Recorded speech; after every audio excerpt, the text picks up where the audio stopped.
Listen, do you want to get jacked? Do you want to get bigger, faster, stronger? Are you putting everything you got into your workouts? Well, that's great. That's great. But are you backing it up when you get home? You know what I mean. Are you eating right? Are you drinking right? Are you taking the correct supplements? Well, if you're in need of some fantastic supplements, go over and check out getmountainops.com. Some of the best supplements out there geared towards the specific needs of the hunter. They got multi-blended proteins, pre-workouts, post-workouts, multivitamins, which I myself take and thoroughly enjoy.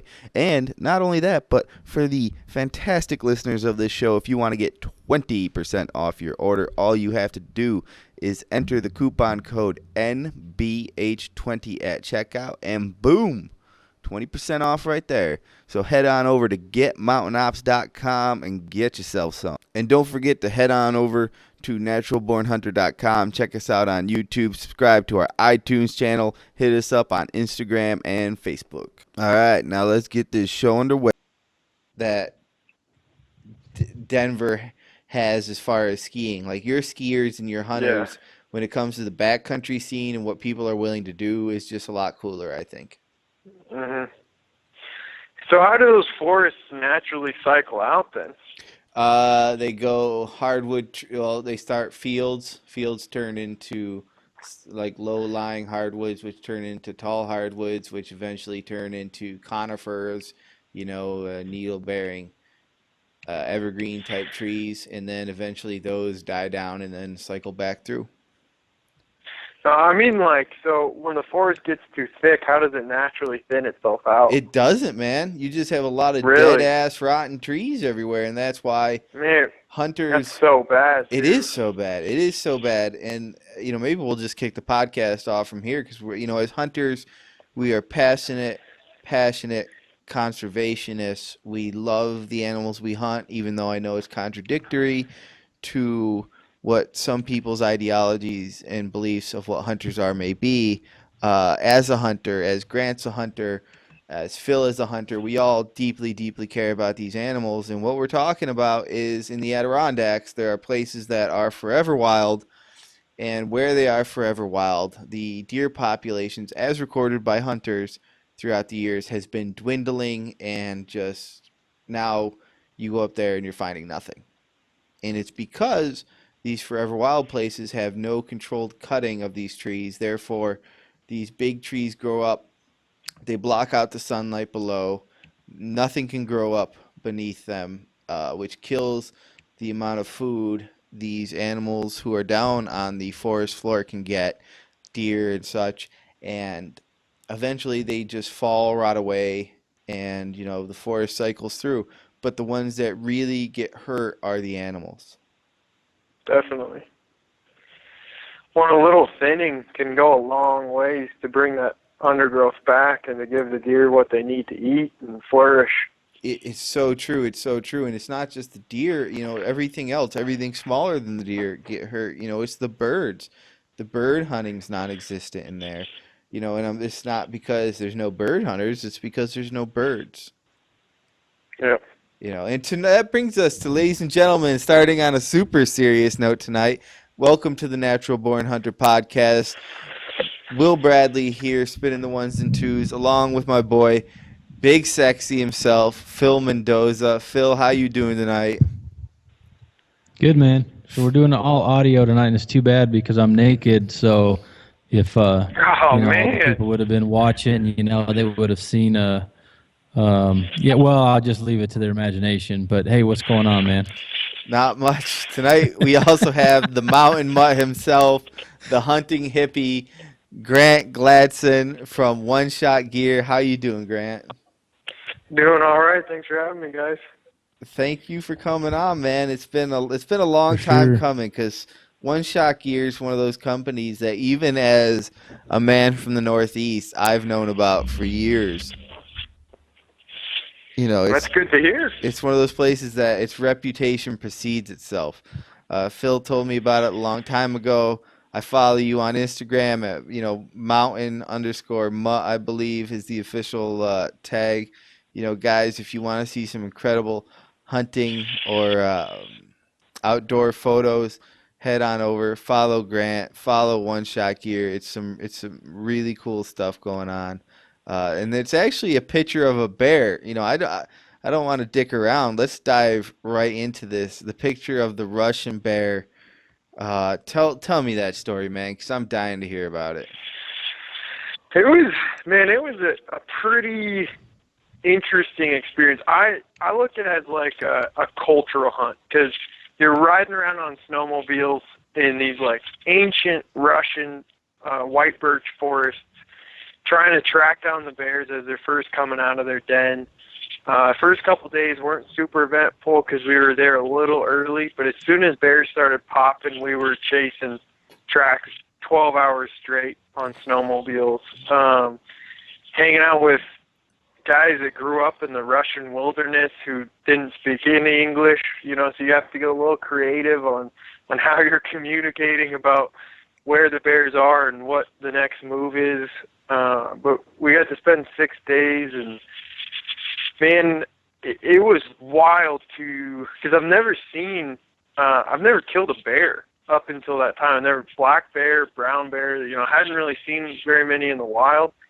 And then to come up on a, 900 pound, 9-foot brown bear going through the forest at like 70 yards. I mean, there's not much that gets the heart thumping like that does.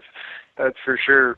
But we're able to go out and hunt for 6 days, take 4 bears, and all of them, big bruins.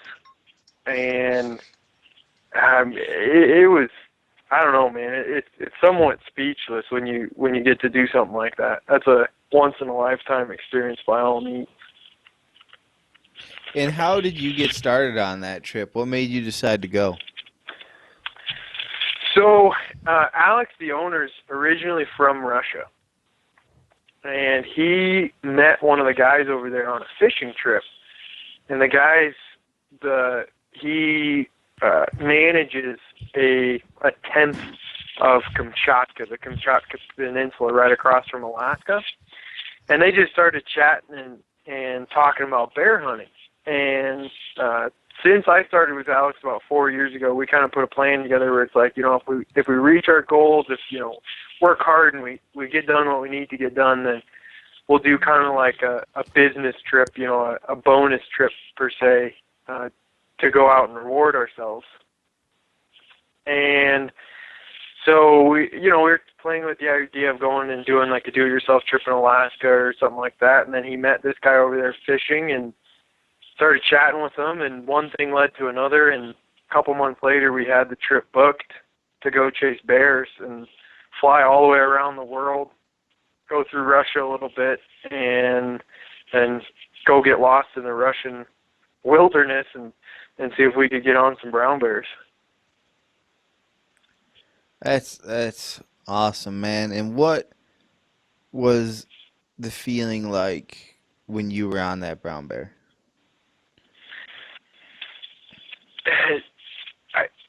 It's hard to even put it into words. And you get a similar feeling like when you're you have an elk at 40 yards, or you have any animal that you've been chasing and putting hard work into, and you're finally at that moment where you think you're going to have your opportunity.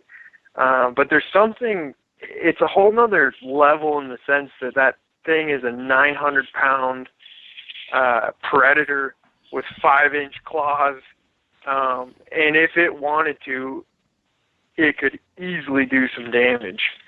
And so that it brings a whole nother level of respect when you get into that kind of comfort zone of that animal. You're a lot more alert, a lot more ready for what's going to happen. A couple security shots never hurts.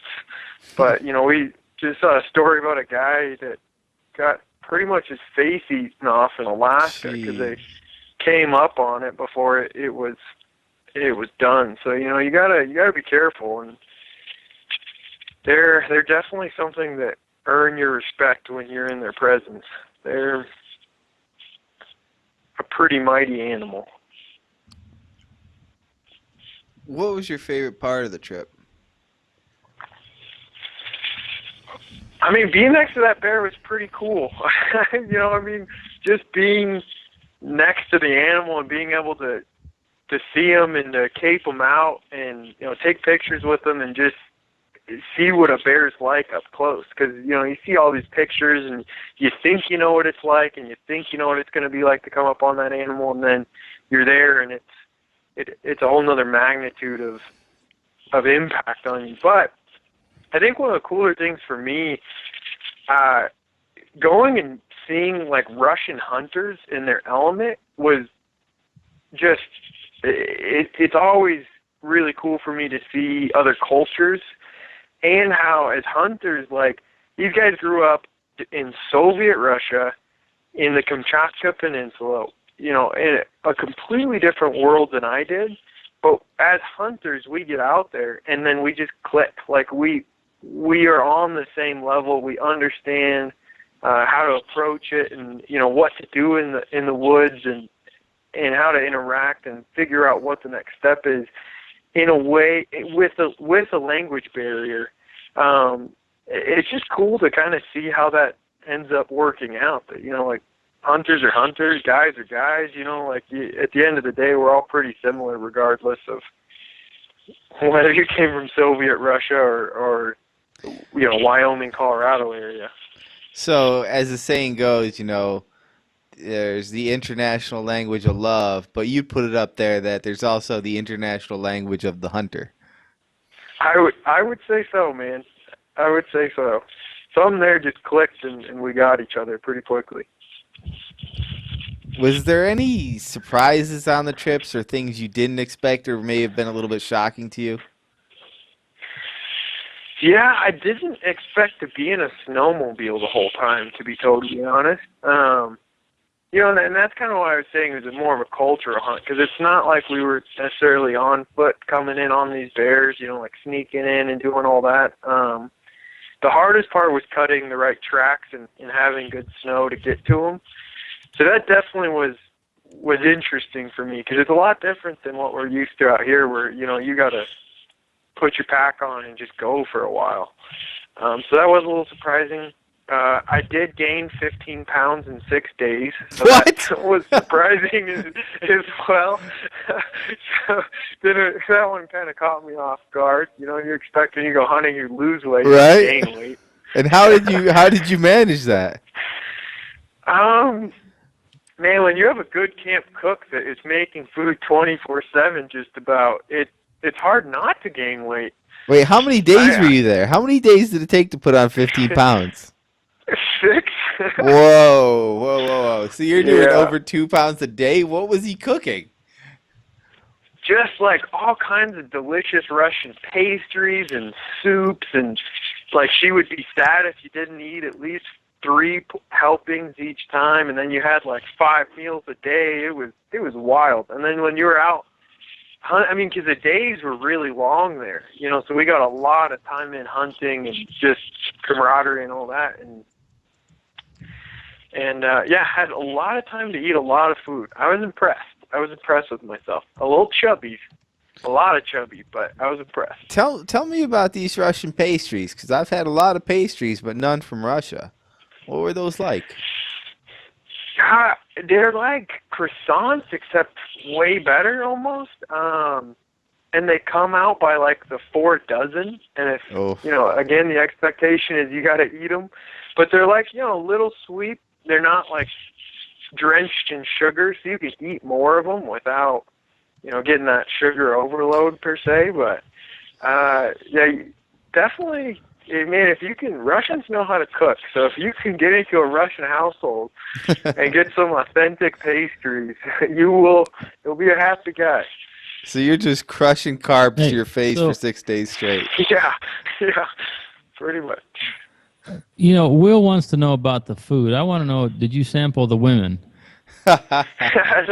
We were a little too busy chasing bears, man. No time for the ladies, unfortunately. But a girlfriend back home would be a little bummed about that if so. But no, we were just chasing bears, man. All business, bears and pastries. That's why we were in Russia. Well, vodka too. But there's 3 things Grant crushes in Russia: vodka, pastries, and brown bears. No ladies. Yeah. When in Russia, man. When in Russia.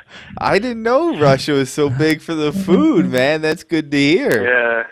Good food, man. Good home cooking. He's not telling us about that one lonely night where the cook came in. She was extra cold. Grant was looking warm after eating 24 pastries.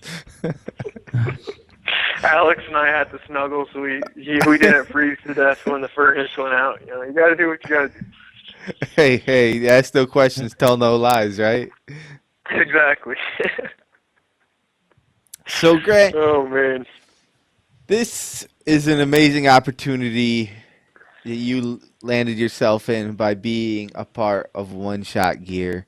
Tell us about One Shot Gear, because while Phil knows a ton about it and I am very aware about it, our listeners may not know exactly what One Shot Gear is, and it's something they should know about. So drop some knowledge on us. So Alex, the owner, started it a little while ago, and I came on with him about 4 years ago. His idea, what his passion was, is hunting, putting meat in the freezer, just like all of us. And he grew up where you couldn't hunt, because in Russia you have to have some money. And he came from a very humble beginning, and so he came over to the U.S. and he's like, wait, I can just go buy a rifle and buy a hunting license and go out and chase an animal by myself? Like, it's that easy? And so since he came over about like 20 or so years ago, he's been super passionate about hunting and teaching himself and getting into it. And so he started this shop with the idea of being able to provide quality gear with the know-how to ensure that you get into it without buying stuff you don't need. Because there's so much gear out there, it's really easy to get confused on what you do and don't need and what's right for which situation. It's always going to be a little different depending on what you're doing.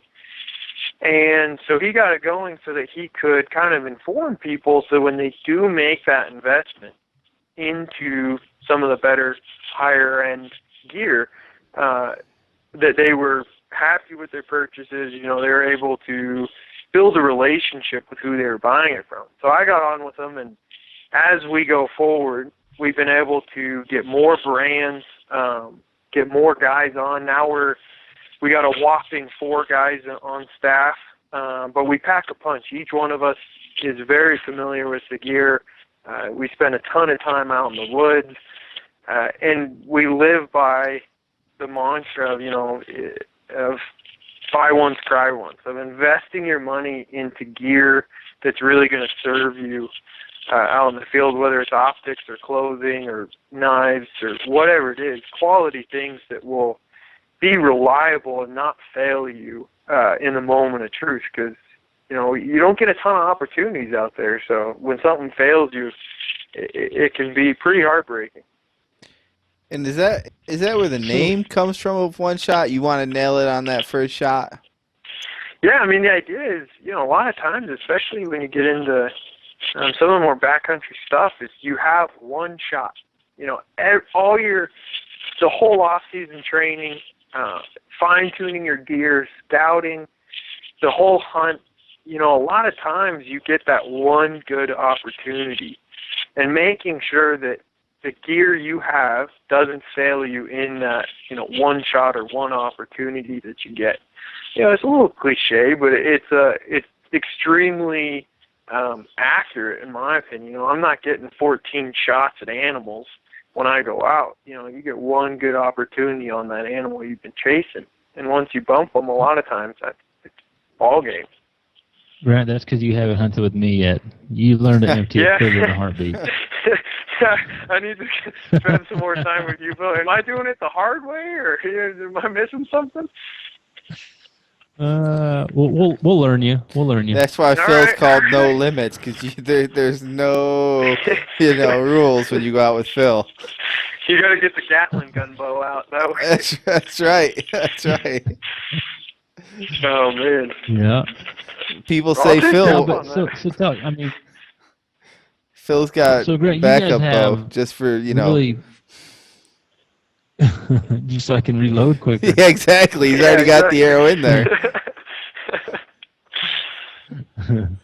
Hey, I mean, you guys really focus on the high end stuff, like you said. I mean, it's you want to make sure you're getting quality, and with the highest of equipment, the price goes up, right? But many of us who have dabbled down that hole where you've tried something a little less expensive and it didn't work out, you end up recognizing and realizing how valuable that gear is that you spent a few extra dollars on.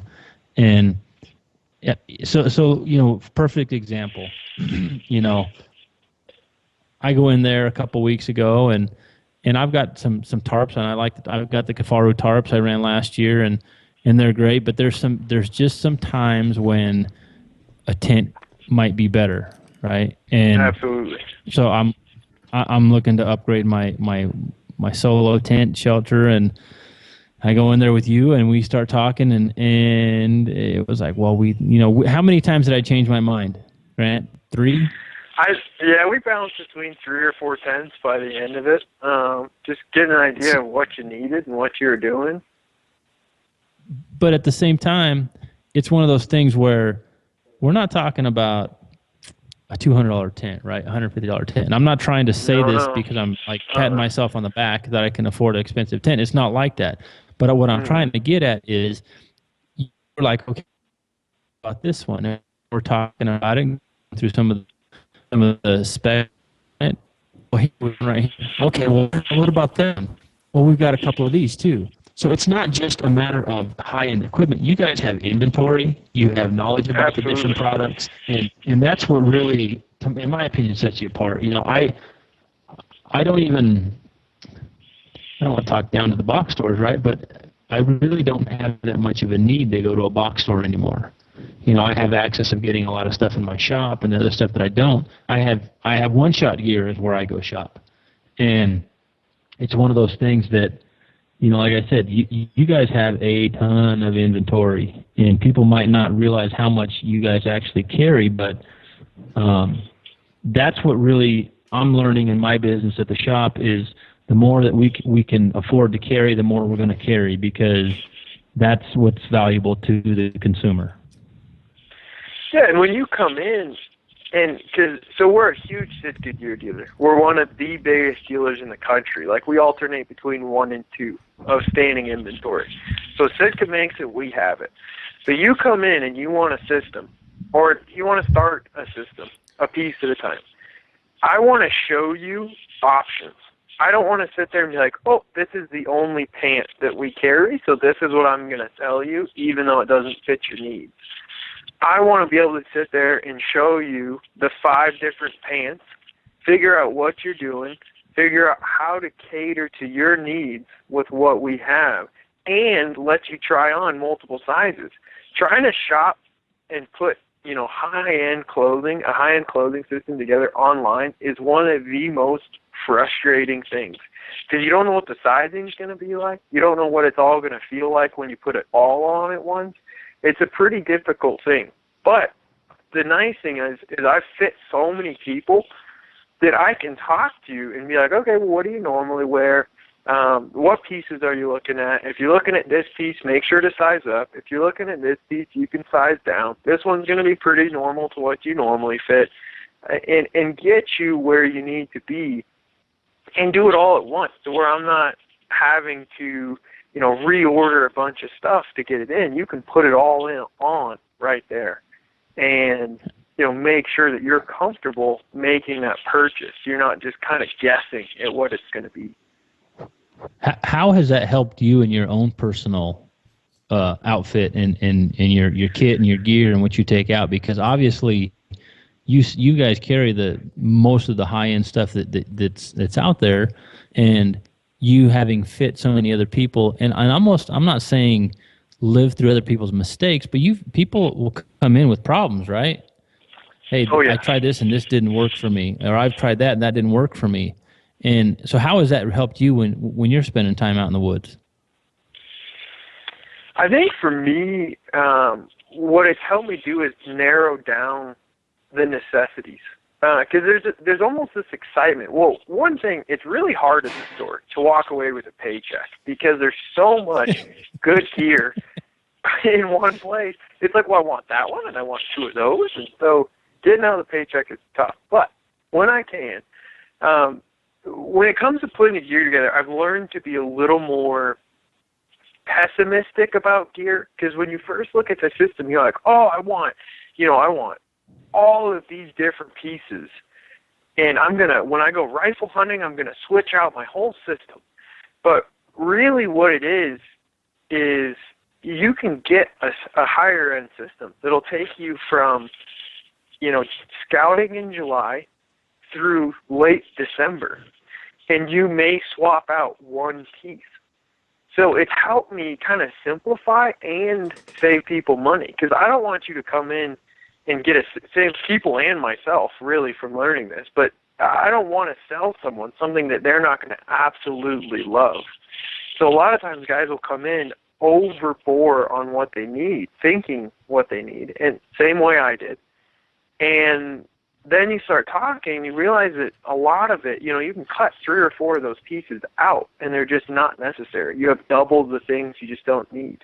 I think that's the biggest takeaway I've gotten, because I get to talk gear with people all day long.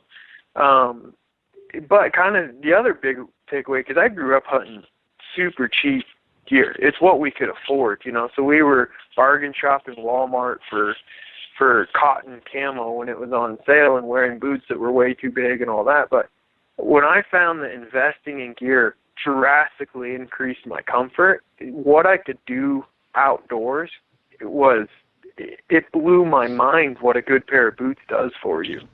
It's just, as you guys know, stuff like that is life-changing out there. And let's dig into that a little bit.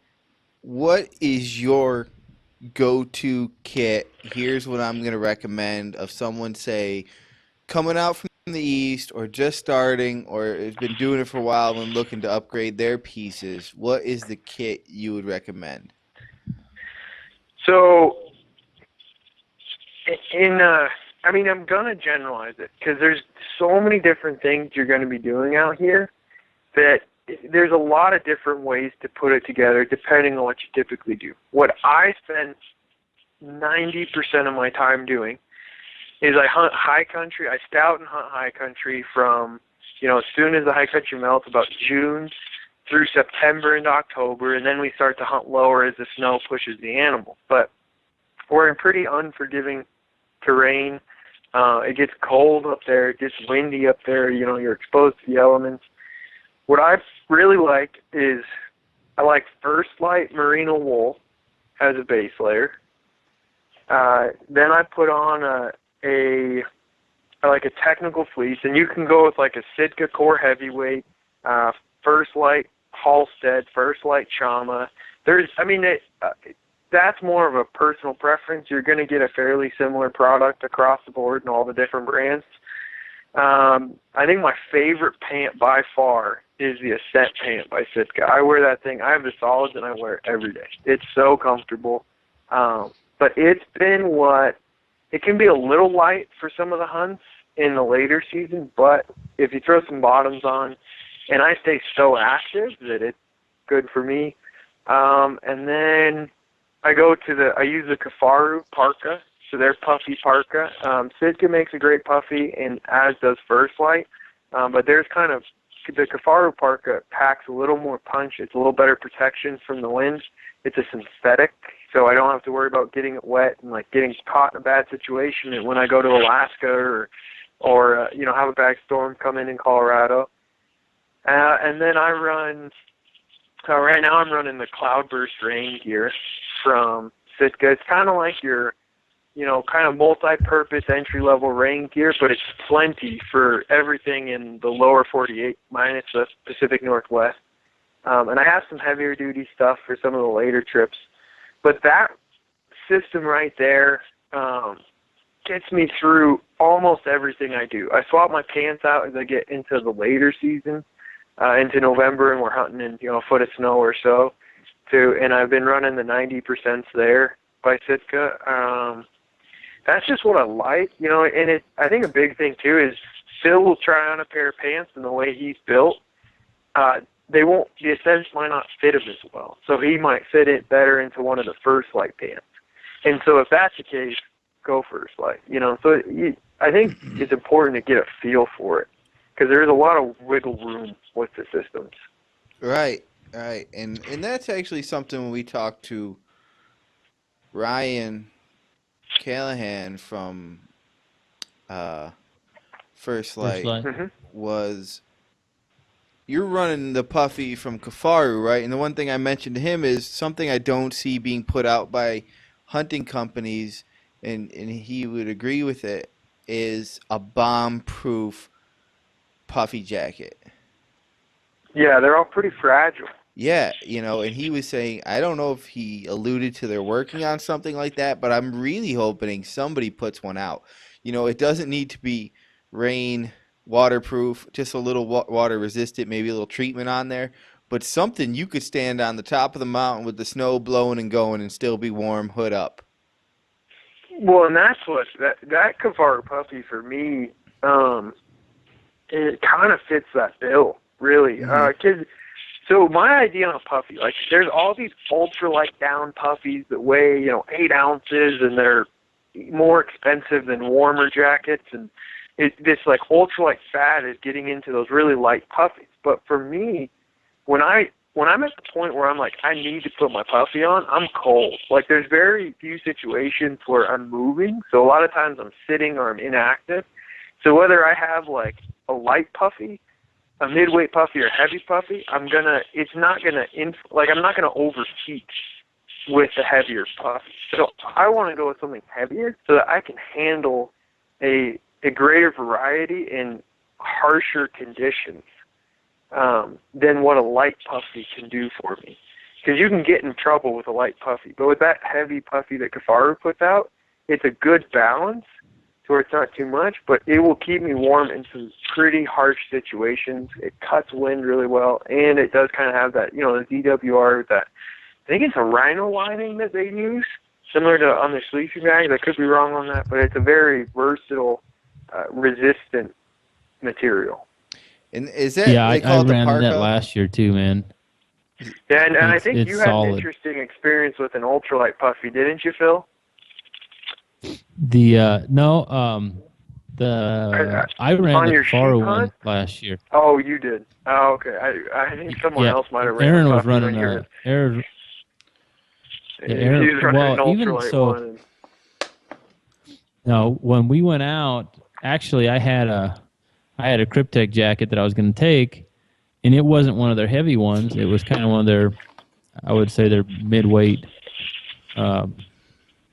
jackets with what the hell is that? The DWR finish or whatever that crap is, the waterproofing. Yep. And and Aaron looked at it and he's like, "You might want to take this," And he gave me one of his, and it was a good damn thing I took that thing, because it got cold, man, and it was rainy, and that thing was perfect, because I got a little bit wet when I was sitting there waiting to try to get to the sheep the one time, and I threw that over the top of my gear that I had on, because I didn't have a rain jacket on at the time, and it was perfect. It warmed me up, and I don't know, like you said, it's kind of a sleeper too, right? I mean, not a lot of people know about that Kuffar puffy. Not at all. Or that everyone thinks it's backpack's money. not. Yeah, I just looked it up because I didn't even know it existed, to be honest with you, which is a shame, because I love, whether it's rock climbing, hiking, hunting, I love the big puffy jacket with the hood. Put it up, get warm, stay warm. If you're warm, you're comfortable. If you're not, you're out of there sooner or later. Absolutely. So, technical advice. Do you guys sell knives? Yeah, I mean, I wouldn't call us a knife shop. We still have one, but I don't know. That's all I've really needed when I'm out hunting, for the most part. So that's the go-to then for you. How about boots? Boots, right now we're carrying Kenetrex, and we're looking to, maybe have a little more variety, but we just haven't found anything yet that we're like 100% sold on. Kenetrex for me have served me very well. I put a lot of miles on my first pair. I got 3 good seasons out of them. And I think I tracked the miles between those seasons, and I was like 800 to 1,000 miles on the boots before I wore the sole out. So for me, I was pretty happy with that. Didn't get blisters, didn't get any wear or anything like that. I like a higher boot personally, so I get the support when I put a heavy pack on. Saves my knees countless times. It's just so hard with boots because what fits my foot isn't what's going to fit your foot or Phil's foot or, anything like that. It's just finding a well-made boot that fits your foot. For us, it's Kenetrex. Kind of across the board, it's worked well for everyone at the shop, and we've had good feedback from our customers who buy them. And so that's kind of why we've stuck with them. It's hard to walk away from a model of boot that feels so good after so many miles. When your sole wears out, where does it wear for you? Like, do you mean you've worn through it, or you mean like it's no longer comfortable on your feet? So it's, for me, like I wore the rubber too flat to where I can't get good grip on hillsides, rocks, whatever it is.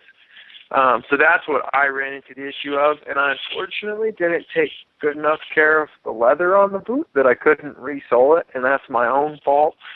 I just was too hard on it and didn't wax it like I should have. But that was, because typically if you take care of the leather, you can just re-sole that bad boy for like $100, $150, and you're back at it with a brand new sole. But for me, it's toes, like the very front of the toe, because I walk on my toes as I go uphill. Mm-hmm. And then also the back of the heels as you're going downhill. You're kind of just catching yourself. But pretty much just wore all the grip off on the boots to where I was slipping enough where I needed a new pair. How about you, Phil? When do you know you need a new pair of boots? When have you realized it? When the waterproofing goes out. Honestly, I've got a pair of Kenetrex that I got from One Shot Gear, and they fit me very well. The one thing that I didn't care for, and it's not that it's a downside to Kenetrex, it's just any leather upper boot. When we were side hilling so much on that sheep hunt on that first trip last year, it seemed like the boot leather, it just, it stretched a little bit. And definitely. And I think that's any boot, and you can lace them up a little tighter. But my problem just got to where that I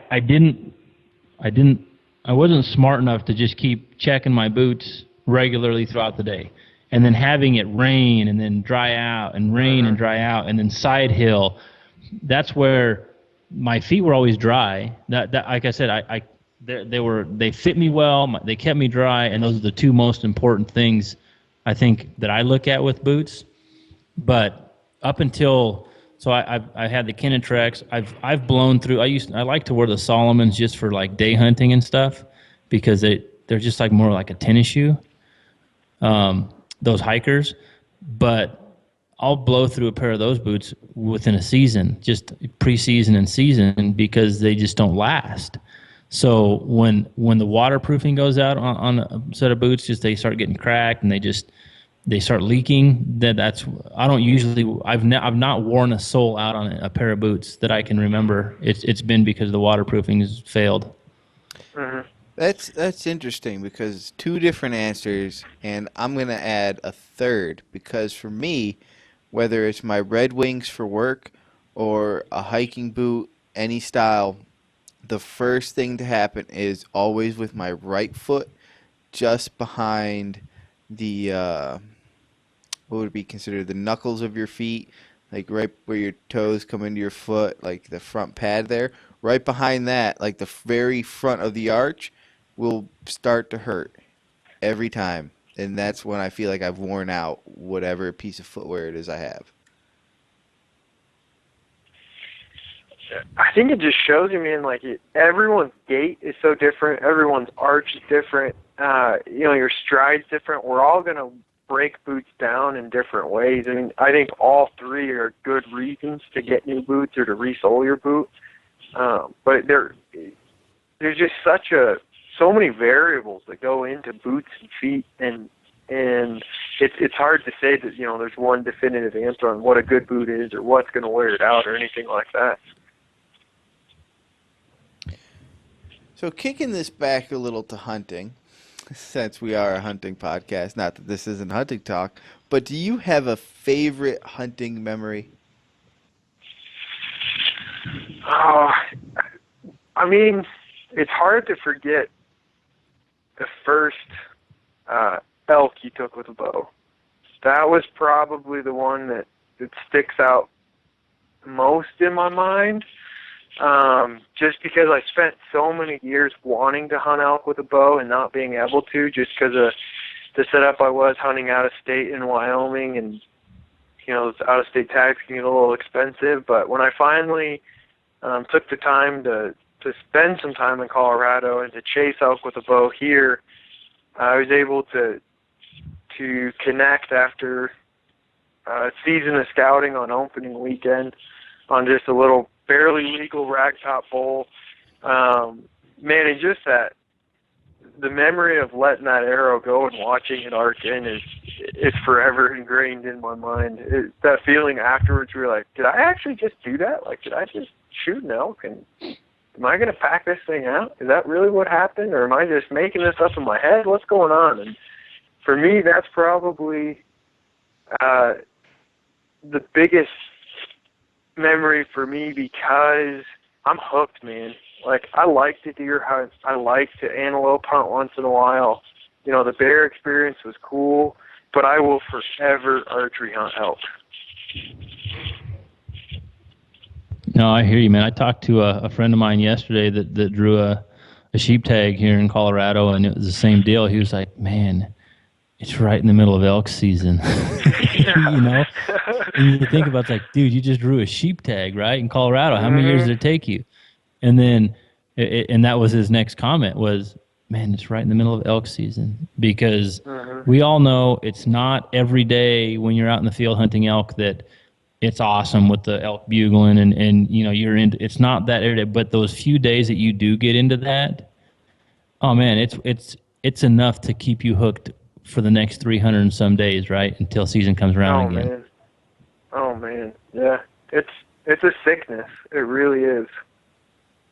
Yeah, you get hooked. I hear you. I mean, it's easy to get on, the sheep and the goat and all that in the same way. That like trophy species, or the animal I don't get to chase, and I want to go do that, but it's even more fun to hunt elk in sheep country, because you get the badass level of being in that kind of rugged country, but you get to chase screaming bulls. Yeah. No, for sure. I mean, I apparently, looking at the backdoor method on the Division of Wildlife, I apparently drew my deer tag in a unit that is similar to that. It's just that high country above timberline type unit, and it's over the counter for elk. So if I see, and don't get me wrong, there's quality deer in this unit that I'm going to be hunting, but if I see a bull elk that's running around down there, I'm going to have a real hard time not ditching the deer hunting to go after an elk. Absolutely, man. I finally pulled after 10 years of putting in my Wyoming elk tag, and Nice. I've been drooling over this country my whole life to finally be able to go and hunt bulls in there. I've hunted cows and all that in there, but I've never been able to have a bull tag in my pocket. I finally have it, and I'm just like, I don't have really any other tags. I have no other plans. This is 100% what I'm doing until I put something down or the season comes to an end, because that is going to be... When is that season, Grant?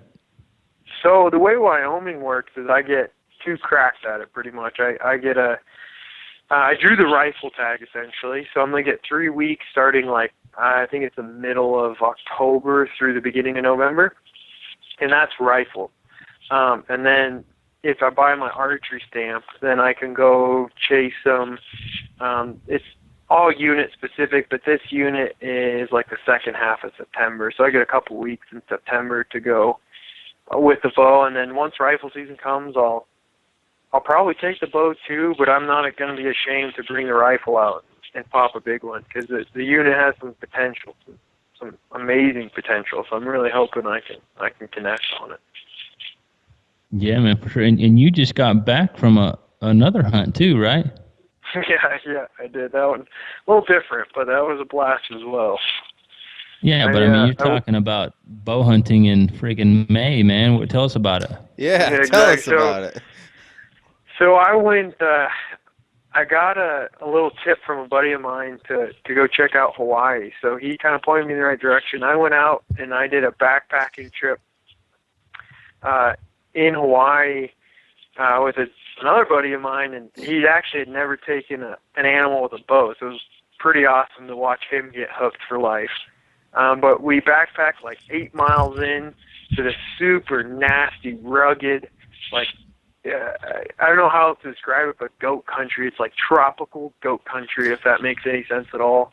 But just steep cliffs, really thick terrain, and goats everywhere. So we went in for 5 days, and it was, I think as an archery hunter, I got more opportunities in 3 days of hunting than I have in 10, 12 years of hunting elk, deer, and antelope each season, because I shot probably 20 times when I was out there.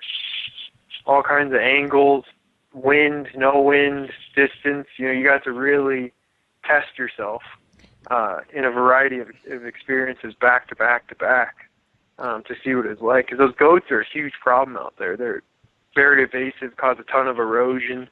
So they kind of need to be cleaned up a little bit, managed a little. Now, what island were you on for that?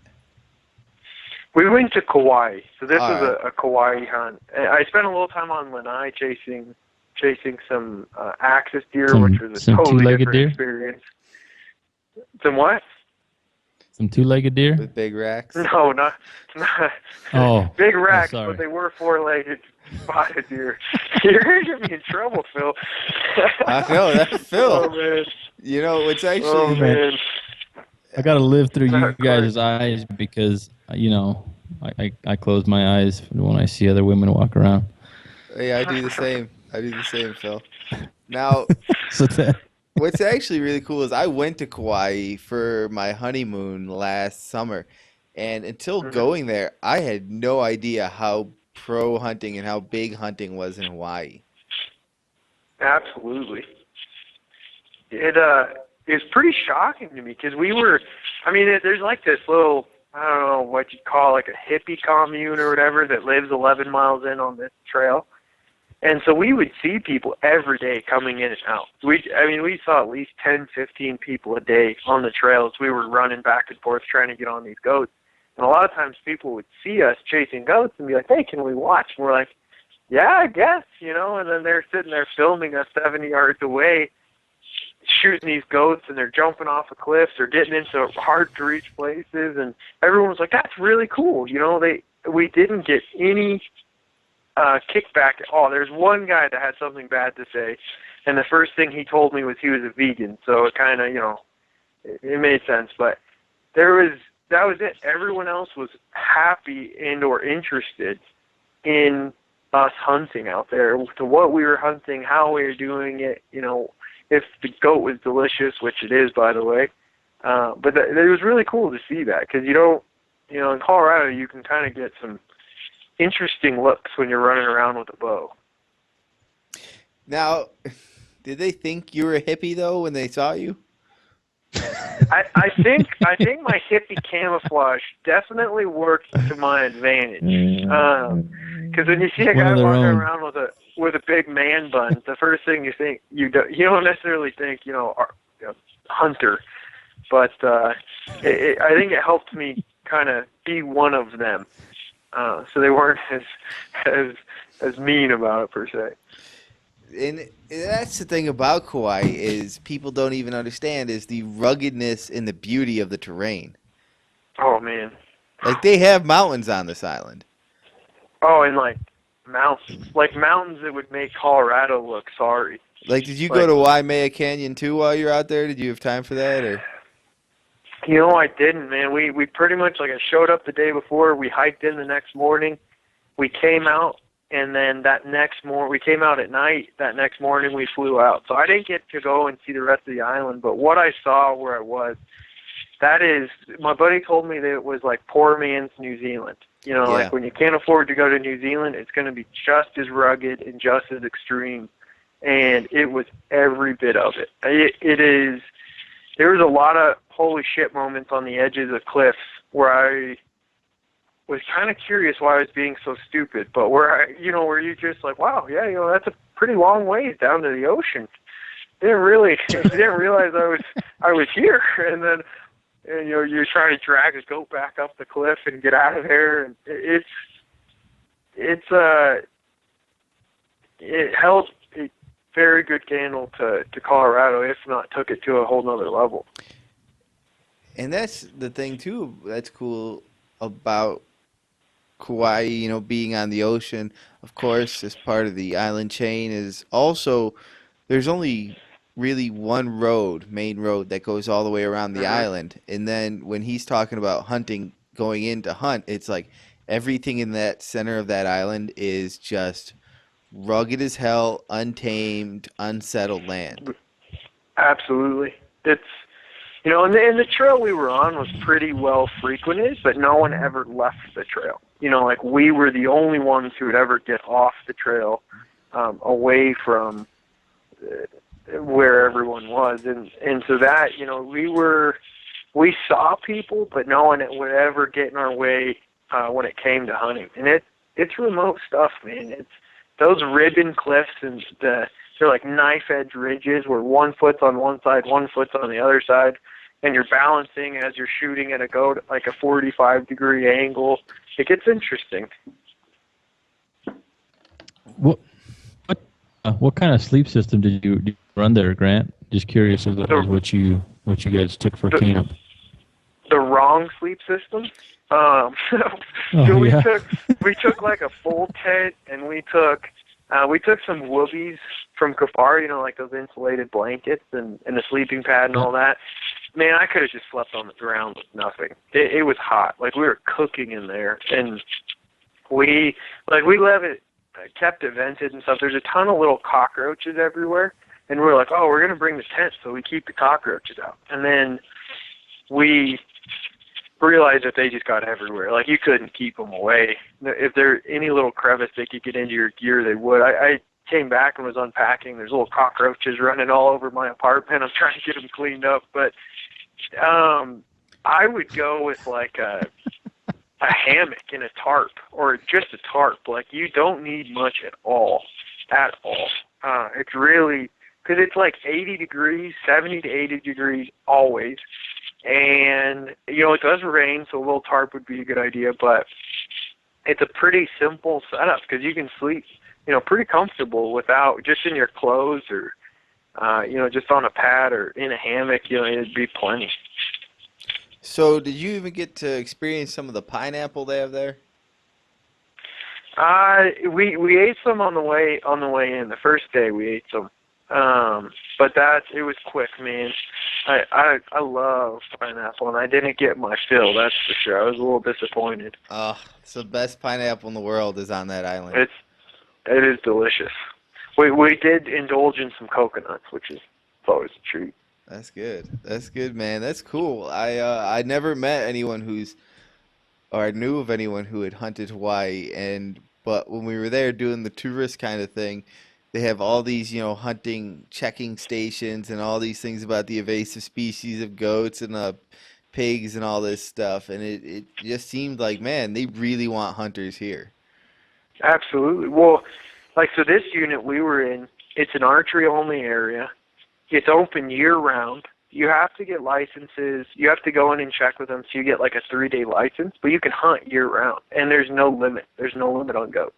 And that's, for the most part, Kauai has a lot of public land opportunities, but across all the islands, there's typically a year-round hunting opportunity, which is what's so great about it. I don't really want to tell people about this because I want, I want to be able to not have a ton of competition, but it's a year-round place to hunt. It's really a pretty affordable place to go, especially when you backpack and you're not paying for lodging.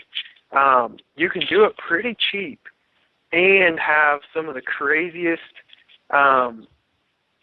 hunting scenarios you'll ever experience with as many shot opportunities as you have arrows. I couldn't recommend it more. If I can pull it off, this will be an annual or a biannual trip with me and my buddies, because it was one of the cooler experiences. You can just test your limits in a way you can't, and you get to break the off season up a little bit. And there's spring bear and all that too, but something about this, I don't usually let 20 arrows go during a spring bear hunt. So how many goats did you end up with? Well, a decent amount jumped off a cliff, but we I think we took about 10, and we lost about, I think it was 4 or 5. Decided to jump into the ocean or fell into the ocean after we got them. And they it's an interesting experience to shoot a goat and have it jump off, because they make all kinds of noises. And but anyways, and then we were able to get that meat to some of the people that were camping, and it blew their minds to be able to eat fresh meat, and they were just beside themselves because they were so excited to eat some of it. So we were able to, everything we got, we were able to get to people who would eat it, and then we ate as much as we could. But there's only so much meat you can eat in 3 days. So were you able to take anything home with you, or how did that work out? No, we weren't, just because of how hot it is, and because I wasn't going straight home, we didn't have the opportunity to get, meat on ice. And plus the people there were they wanted the meat so bad that we were happier to give it to them and have a little lighter pack on the way out than, try to carry a bunch of stuff back with us and then have it spoil, because the meat just goes bad so fast out there because of the heat and the humidity and bugs and all that. Phil, I'm thinking we're going to have to invite ourselves on this trip next year. I tell you what, man. Grant's the world traveler. Russia and Hawaii. What's next, Grant? Because you already invited 2 guys. You didn't know you invited 2 guys to your Hawaii trip next year, but that's right. But where else are we gonna go? Well, I got a pretty good tag in Wyoming. My priority is Wyoming right now. That's going to be my biggest trip. But I really want to go New Zealand, man. New Zealand has been calling my name for some years now, just because of the opportunity and the ruggedness of it. But New Zealand or Alaska, man. If you guys want to go to New Zealand or Alaska, let me know, and I'm in. I've always wanted a red stag. Yeah. But we got to do it. I want to get out there and hunt those tar and those. Yeah. We got to do it the poor man's way, because, I got to always find a way. I can't do it any other way. Budget. I can't do it any other way, Grant. Okay, good. I just want to make sure. Because plus, too, man, there's, for me, the free range experiences in New Zealand are what are calling my name more than anything. If I want to go shoot something in a fence, we can go to Texas and do that. Hey, so you're saying that you don't want to get the helicopter ride up to the private end of the mountain after scouting? There's a difference between a helicopter ride to the top of a mountain and shooting a stag off of a like a hay tray. There's a difference there. I hear you, man. I'm with you. I agree. 100%. Yeah, that's something that's been on my list too. But for me, it's moose, and then New Zealand's another one that I'm I've been looking into. But I don't know, man. My wife already told me, she says, you're taking me with you, whether you like it or not. I got to take her. So I may have to find some place that I can put her up to go do some sightseeing or some crap like that. No, this will be perfect. We get a place for her, Melanie, the kids, and Kauai. We go hunt these goats. Right. Absolutely. So It'd be a good start. that's going to be probably more doable, I think, because you're right. Hey, take a week vacation, go spend 2 or 3 days hunting, and then go. I can only sit on the beach for so long, like a day, 2 days, and then I got to go. So I'm the same way, man. I'm gonna tell you right now, when it comes to Mai Tais, ooh, I can drink those down. Yeah. so Grant, what do you guys? I mean, the season for the new gear is coming up here, and we've only got a few minutes left before we got to close this out. So tell us about where people, what you guys have new for this year at One Shot. What's coming forward? Just what's the stuff you're excited about? The new products, maybe, or just new lines. That's all a lot of that stuff's gonna start coming up pretty soon, right? Yeah, we're about to get flooded with all the clothing. So all First Light and Sitka is going to hit us in the next month or so. It all varies a little bit, but we're going to get inundated with all the Sitka you could ever think of. But Sitka has a couple new pieces coming out that are pretty badass. First Light has some interesting pieces I'm curious about as well with some of their base layers they're kind of refining. But I mean, this is when I would advise to guys who are thinking about getting into some of the gear, start dabbling now so that you have it refined come August, September. So you're not like those, hundreds of last minute guys that come into us in August in a panic trying to figure out what they're going to need, and get something wrong with sizing and have issues there. But start looking at it now and checking the systems out. I highly advise a pre-order so you get your name on it, because some of the better items go much faster. That Timberline jacket I don't think is going to hang around for very long with the Sitka stuff, because it's a pretty versatile piece with the way they put that together. You know what else is great, Grant? What's that? Supplements. Supplements. Do you know what kind of supplements are great? I like Mountain Ups. I don't know. Oh, what do you like? Thank goodness. So do I. And you know what I really like about them? What's that? Getting 20% off when I go to getmountainops.com and enter the coupon code NBH20 at checkout. Wait, you got to tell me that one more time. I don't have a pen. Oh, geez, Grant. I'll give you a minute. You go grab your pen, and I'll repeat this very slowly. You go to getmountainops.com, which is their website. You go put all your stuff in your cart. You go to checkout. You go to the little part that says, please enter coupon code. And you enter the code NBH20 at checkout, and you will get yourself 20% off your purchase. I like it. If you better love it. It's 20% off, baby. I do. That's what, man. We got Mountain Ops in the store, man. We do love it. That's right. You want to go get them in person? You can go get them from Grant over at One Shot. You can stop into Phil over at Phil. I'm blanking on the name of your shop. No Limits. No Limits Archery. That's right, in the Denver metro area. Come on, man. I know, dude. My brain doesn't work great right now. He's about to have a baby, You're thinking about Hawaii. That's why. That's right. Hawaii, I'm gonna tell you what. I thought Hawaii was one of these people blow it out of proportion. It's just a tourist destination for honeymoons. Blah blah blah. Kauai was one of the coolest places I'd ever been in my life. I couldn't agree more, man. And you know what else Phil's got going on? If you are into have you signed up for this competition yet, Grant?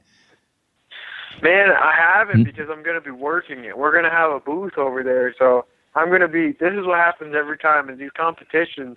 I don't really compete in them because I'm too busy on the business end of them. But I'll be there, and it sounds like Phil's got a pretty good thing going on here in a couple weeks. When is that coming up, Phil?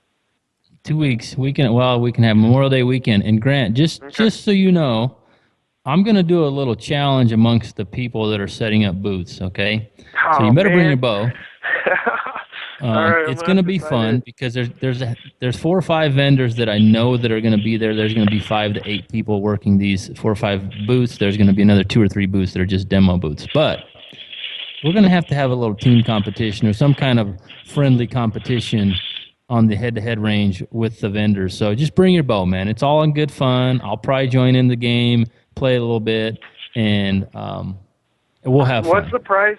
What's the prize for last place? Last. I just want to know what I'm gonna win. Don't concern yourself with that, Grant. You're going straight to the top, my boy. That's I don't right. know. I'm just getting new strings, so I got about a week to sight in and get ready. Hopefully I can pull it together. Don't worry, I know a great archery There you shop go. you can go to in the Denver metro area. Have you heard of No I've Limits been there Archery? a couple times. That's pretty much my second home, man. That's good. Then you better not get last place. Right on, Oh, man. man. So, yeah, week and a half Alpha Bow Hunting Challenge, May 28th, 29th, if you're in the Denver area. We will be having, if you don't want to compete, you want to come watch, I get it. You know, don't be nervous. There's going to be prizes for all levels of shooters. But Sunday night, we're going to have a little private film viewing with the awards banquet and some free dinner. So if you're in the Denver area, kind of films come you check doing? us out. We should be having Pornos? just some short films from like Whale Tail Outdoors is going to get us a film. Santino's got a film. Willie with Pure Hunting. The Hamsky boys got something for me. So there's a few films. Are there originals? Some of these have not been seen. Some of these may have been viewed, but you know, Very little. not at like a film, like an actual film tour and stuff. I'll send you a Cool. film, Phil, but you're not going to like what you see. Uh-oh. Well, I'm sure we can put something together at one shot. You know, and have a decent giveaway for those that show up and compete and do all that too. Oh, shit. Nice. I think we're gonna have to do a competition where you got to take a picture with the mountain mutt and put it up on social I media like so we can. that. I like And- that. We don't need to scare everyone. There's no need for that. There's no need for that. You know what else I It'll like? be fun. Getting free stuff. What's that? Yeah. Yeah, you know how you get free stuff, Yeah. Phil? How do you get free stuff? Well, if you go and buy a pair of binoculars or a spotting scope from Maven, go to mavenbuilt.com, you will be able to get some free swag from them by entering the coupon code NBHGIFT at checkout. Well, that sounds like a pretty spectacular deal. That is a spectacular Oh, deal. yeah. That is spectacular. So head on over. Do you have your pen, Grant? You want to write this down? My pen is ready, man. All right. So it's mavenbuilt.com, NBHGIFT. Get yourself some free swag. There you go. There we go. Well, Grant, it has been a pleasure having you on the show. Phil, as always, you're sexy as hell. People, don't forget, if you're in the Denver metro area next weekend, even if you don't feel like competing, head on over. Just check it out. Feel the atmosphere, because the atmosphere at this competition is just going to be insane. It's going to be one of the best things you can be involved in the sport of archery. So get over there and participate, show up, just, be around it. It's going to be fun, man. Yeah, it's going to looking be forward fun. to I it. mean, Absolutely. well, Grant, man, we appreciate it. We'll catch up soon. And Thank you, Will, guys. You have a good one. all right, man. All right, ladies and gentlemen, this has been the Natural Born Hunter Podcast. Wake up, chase your dreams, repeat.